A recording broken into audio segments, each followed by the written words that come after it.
नमस्कार विद्यार्थी मित्रांनो, मी रिपोर्टर के सह from KKCS news studio room. विद्यार्थी मित्रांनो, तुमचं स्वागत आहे, सहर्ष स्वागत आहे आजच्या ब्रेकिंग न्यूजमध्ये.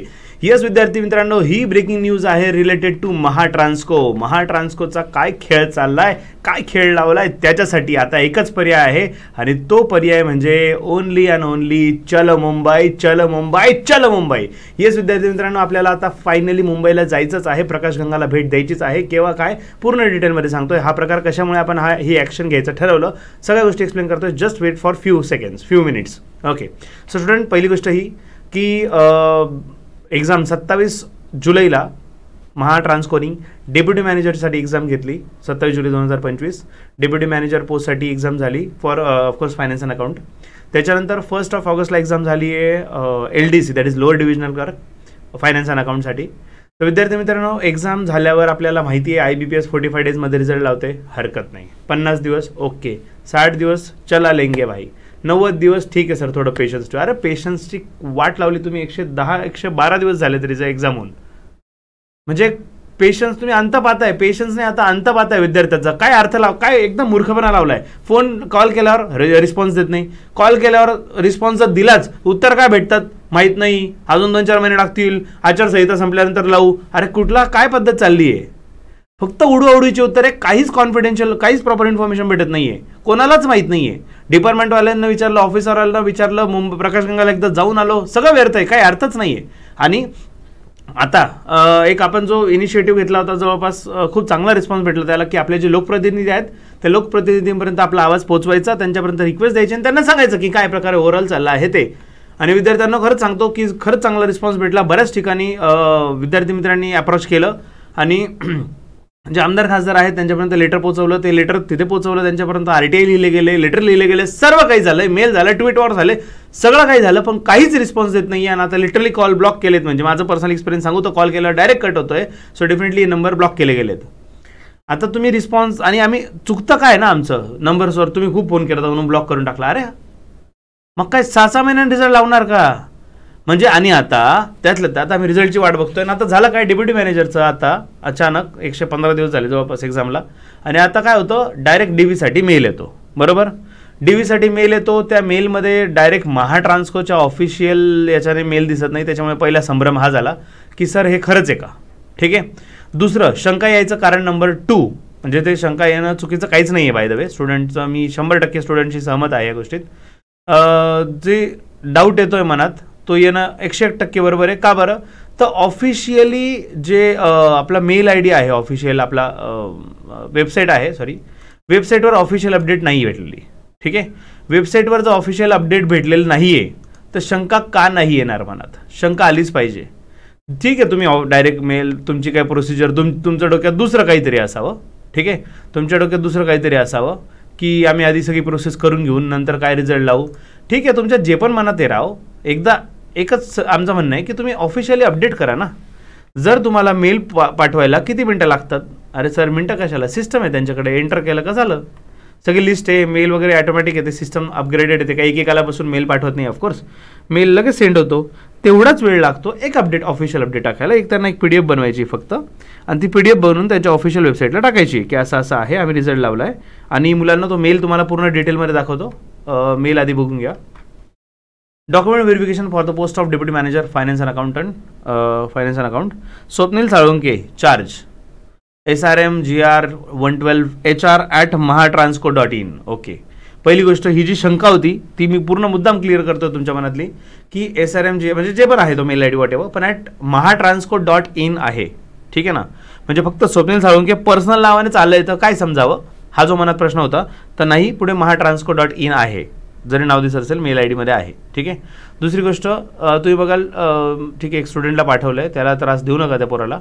ठीक आहे. CC मध्ये Suchita Bhikane madam, who is executive director of HR mahatransco.in, आणि Raju Gaikwad sir, who is general manager of HR at mahatransco.in, त्यांना पण, आणि Nitin Kamble sir, who is deputy general manager of HR at mahatransco.in.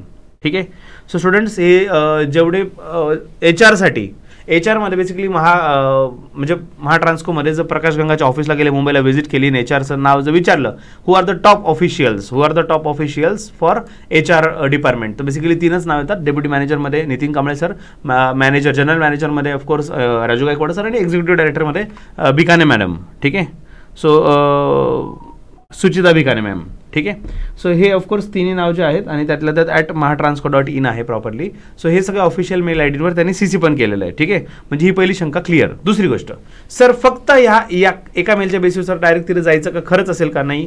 So दुसरी गोष्ट, अजून प्रूफ म्हणून त्यांचा आज फोन पण आलेला आहे. ज्यांचं सिलेक्शन झालंय त्यांना आज कॉल पण येऊन गेला आहे. ठीक आहे ना, की तुमचं सिलेक्शन झालेलं आहे, पण हे कन्फर्म सिलेक्शन नाही. आम्ही आत्ता तुम्हाला DV बोलवलं आहे, DV नंतर आम्ही फायनल लिस्ट लावणार. ठीक आहे. मग मुलांनी प्रश्न विचारला, मग DV तुम्ही एक्झॅक्ट कॅन्डिडेट बोलवले का जास्त, म्हणजे जेवढ्या जागा होत्या त्याच्यासाठी तेवढंच बोलवलं का जास्त कॅन्डिडेट बोलवले. तर त्यांनी सांगितलं की आम्ही जास्त कॅन्डिडेट बोलवलेले आहेत, त्याच्यातले काही रिजेक्ट होतील, तर आम्ही जास्त कॅन्डिडेट बोलवलेले आहेत ऑफकोर्स, आणि त्याच्यानंतर मग फायनली आम्ही लिस्ट लावू. Very nice. मग रिझल्ट लावल्यानंतर वेटिंग लिस्ट तर असतेच ना प्रकार. म्हणजे एका स्टुडंटने कॉल केला, त्यांना जस्टिफिकेशन असं देण्यात आलं की आम्ही हे असं का बरं करतोय, तर DVमध्ये जेव्हा स्टुडंट येतात सॅलरी स्लिप, कारण ते एक्सपिरियन्स पोस्ट आहे, बरोबर ना, डेप्युटी मॅनेजर एक्सपिरियन्स पोस्ट आहे. मग होतं काय, एक्सपिरियन्स पोस्टमध्ये मुलं काहीतरी एक्सपिरियन्स दाखवतात, बरेच वेळेला तो एक्सपिरियन्स योग्य नसतो. ठीक आहे. एक्सपिरियन्स हा योग्य नसतो, चुकीचा एक्सपिरियन्स दाखवला जातो सर्टिफिकेट वगैरे करून. मग त्याच्यामुळे आम्हाला ते चेक करायचं आहे, म्हणून आम्ही जेवढे जेन्युइन आहे तेवढेच घेऊ. अरे मग रिझल्ट नंतर DV होतो, त्याच्यात पण त्याच गोष्टी होतात. रिझल्ट सोबत काय लावतात, वेटिंग लिस्ट, बरोबर. तो जो रेशो असेल, रेशोबद्दल सांगायची गरज नाही. सांगायचा अर्थ सोपा आहे की जेवढे जागा आहे त्याच्यापेक्षा जास्त लोकांना बोलवलं जातं, वेटिंग लिस्ट ठेवली जाते. का बरं, याच्यापैकी काही रिजेक्ट झालं तर वेटिंग लिस्टमध्ये सिलेक्ट केले जातील. करा ना मग सरळ, का बरं उलटं सुलटं करताय राहो. त्याच्यात पण तर होणारच होते ना, जर कोणी डॉक्युमेंट चुकीचे असतील, फेक असतील, वॉट एव्हर, तर ते रिजेक्ट होणारच आहे. ती कधी कशीही प्रोसेस केली, तुम्ही रिझल्ट लावला, लिस्ट लावली, वेटिंग लिस्ट लावली, त्याच्यानंतर पण ते रिजेक्ट होणारच आहेत. मग असा का हा प्रकार केला, खूप मोठा प्रश्न आहे. ठीक आहे, हरकत नाही. हा सगळा झाला विषय, आणि त्यातल्या त्यात 112 दिवस, 110च्या प्लस दिवस झालेत, पण अजूनही रिझल्ट तर नाहीच आहे. रिझल्टबद्दल काही अपडेट पण नाही, काही अपडेट देत पण नाही आता. ठीक आहे. सो फायनली त्याच्यासाठी एकच पर्याय आहे, चला मुंबई. आता मुंबईला जायचं आहे, आणि कधी जायचं आहे तर मुलांना मंडे, फायनली सोमवारी आपल्याला 24 नोव्हेंबर 2025 रोजी आपण मुंबई प्रकाशगंगा ऑफिसला भेट देत आहोत. ठीक आहे. सकाळी सर्वांनी 10 वाजता ऑलमोस्ट, म्हणजे जे गायकवाड सर आहेत, who is deputy general manager of HR, तर ते ऑफिसला 10-10:30 मॅक्झिमम येतात असं ऐकलं आहे. ठीक आहे. वेट करावं लागला तर करावंच लागेल, हरकत नाही. ते 11 वाजता जरी आले तर आपल्याला थांबणं गरजेचं आहे. आपण एवढा प्रवास करून जातो, 1 तासाचा मॅटर नाही आहे, आपल्याला 10 वाजता तिथे पोहोचायचं आहे. 10 वाजता पोहोचल्यानंतर आपल्याला ओव्हरऑल आपली रूपरेषा बनवता येईल की जर त्यांच्याशी काय कम्युनिकेशन करायचं आहे. म्हणजे ते तर जसं ग्रुपमध्ये मी तुम्हाला सांगणारच आहे. आता सर आम्हाला यायचं आहे, तर आम्ही त्याच्यासाठी काय करावं, तर मुलांना गुगल फॉर्म आहे. गुगल फॉर्म एकदम छोटासा आहे, चलो मुंबई. मुलांना याच्यात एक लिंक दिलेली आहे व्हॉट्सअप ग्रुपची. आता एक प्रॉब्लेम असा आहे मुलांना, ही लिंक क्लिकेबल नाही आहे. ठीक आहे. तर मग तुम्हाला थोडेसे कष्ट करावे लागतील, ते असं सिलेक्ट करावं लागेल, आणि मग ती लिंक कॉपी करून जॉईन व्हावं लागेल. ठीक आहे ना. आणि मोबाईलवर जेव्हा तुम्ही लिंक कॉपी करतात ना, डायरेक्ट जॉईनचं ऑप्शन येतं आहे व्हॉट्सअपला.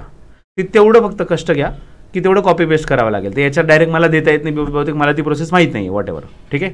नेक्स्ट, तुम्हाला तुमचं नाव द्यायचं, पूर्ण नाव टाका, पूर्ण नाव, फक्त फर्स्ट नेम नाही, पूर्ण नाव. Contact number, WhatsApp number same असेल तर डबल टाका, आणि व्हॉट्सअप नंबर दुसरा असेल तर ऑफकोर्स व्हॉट्सअप नंबर टाकणार. सेम असेल तर तोच नंबर 2 वेळा टाका, कारण दोन्ही कंपल्सरी फील्ड आहे. तुम्ही कोणत्या गावातून येत आहे, गाव, सिटी, वॉट एव्हर, आणि डिस्ट्रिक्ट. डन. बाकी काहीच विचारलेलं नाही आहे. मी मुंबईला कन्फर्म येणार, फक्त तुम्हाला टिक करायची, विषय संपला. पोरांनो, there is no need of thousands of form, 1000 form आले पाहिजे, मला काहीच गरज नाही आहे. 10 फॉर्म आले जेन्युइन, मला ते 10 पाहिजे जे कन्फर्म येणार आहेत. टाइमपास नाही चालला आहे, फॉर्म भरून मग पाहू, मला जायचं नाही, मला जमत नाही, मला यायचं नव्हतं, मी असंच भरला होता. खेळ नाही चालला आहे मुलांनो. This is a serious matter. हे तुमच्या भविष्यासाठी, तुमच्या रिझल्टसाठी आपण लढतोय. So this is a pure task की जेन्युइनली तुम्ही फॉर्म भरलाय तर तुम्हाला ग्रुपमध्ये ॲड करण्यात येईल. ठीक आहे. तुम्ही लिंकवर क्लिक जरी केलं तर ग्रुपमध्ये ॲड होताना तुम्हाला वेटिंगमध्ये तुम्हाला दिसेल, तुम्हाला ॲडमिट करण्यासाठी वेटिंगमध्ये असेल. जर गुगल फॉर्म तुम्ही फिलअप केलाय तर तुम्हाला ग्रुपमध्ये अकॉर्डिंगली ॲड केलं जाईल. ठीक आहे. सो इथं कोणतीच मार्केटिंग, कोणतीच भंकसपणा, काहीच टाइमपास नाही आहे. एकदम जेन्युइनली तुमच्या सोबत जे चुकीचं होतं त्याच्यासाठी आपण चाललोय. आणि नेक्स्ट पाऊल आपलं हे पण आहे मुलांना की ज्या जागा फक्त आणि फक्त कॉमर्सच्या हक्काच्या जागा आहे, ज्या आपल्याकडनं चालल्या आहेत, त्याच्यासाठी आपल्याला फाईट करायचं आहे, त्याची पण अपडेट नक्कीच भेटेल. ठीक आहे. So students, Google form fill up करा. प्रचंड भरभर, म्हणजे मी तर म्हणतो, मी 10 बोलताना बोललो जेन्युइनवाले ऑफकोर्स, पण 10 ॲक्च्युअलमध्ये नका येऊ मुलांना. 3 डिजिटमध्ये आपण गेलोच पाहिजे. सो 100+ जेव्हा मॉब येईल, जेव्हा तो आपला जे बघतील ना त्यांना त्यांना जेन्युइन दिसू द्या यार. हे पोरांना खरं रिझल्टची घेणं देणं, यांना काही फरक पडतो ते दिसू तरी द्या. ठीक आहे. सो आपल्याला आता जे होईल ते, आणि मेल कॉल काही नाही होते, ज्यांना जी भाषा कळते तीच भाषेत बोलूया. आणि आता आपल्याला हक्कासाठी लढायचं आहे. काही घाबरू नका, पूर्ण तुमच्या रिझल्टला काही होत नाही, काहीच होणार नाही. मी आहे तुमच्यासाठी ॲज अ रिप्रेझेंटेटिव्ह. जिथं पण नाव द्यावं लागलं, जिथं पण काही फॉर्म फिलअप करायचा, मी एक्झामचा फॉर्म फिलअप केलेला आहे, don't worry. I am also the student of Mahatransco LDC. मी LDCचा फॉर्म त्याच्यासाठीच भरला होता की जिथंही गरज असेल LDCच्या रिप्रेझेंट. मला हे नव्हतं माहिती बाय द वे की लेट होईल. सांगायचा अर्थ एवढाच की LDCसाठी जो पण स्टँड घ्यायचा असेल, मी त्याच्यामध्ये ॲज अ स्टुडंट इन्व्हॉल्व होऊ शकतो. नाही तर होईल काय, तू कोण आहे तुम्ही, सर आहे, तुम्ही बाजूला व्हा, आम्हाला फक्त LDCच्या स्टुडंटशी बोलायचं, तुम्ही सर काय इथून. जर असं म्हटलं लिगली मी काहीच नाही करू शकत. मी 1000 पोरांचा विद्यार्थी असेल, डझंट मॅटर, त्यांना काही घेणं नाही. ते म्हणतील आम्हाला फक्त विद्यार्थ्यांशी आम्ही बोलू ज्यांनी फॉर्म फिलअप केलेला आहे, तर तिथं फिल्टर नको व्हायला, म्हणून मी फॉर्म भरलेला आहे. So I am always with you. त्याची काळजीच करू नका. तुमचं नाव कुठेच येऊ देणार नाही. जिथे नाव द्यायचं असेल सगळ्यात पहिलं नाव माझं राहील. डन. सो स्टुडंट्स, आपल्याला मुंबईला जायचं आहे. आपल्या हक्काची लढाई आहे. आपल्याला निकाल लागायपर्यंत आपण लढाईची तयारी ठेवायची आहे. सो स्टुडंट्स, फॉर्म फिलअप करा, गुगल फॉर्मला आपल्या व्हॉट्सअप ग्रुपला जॉईन व्हा आणि डेफिनेटली अभी इस बार तोडेंगे फोडेंगे साला रिझल्ट लेके रहेंगे. So see you in the next update. तोपर्यंत stay tuned and happy learning with reporter CAK sir. Take care. Bye bye.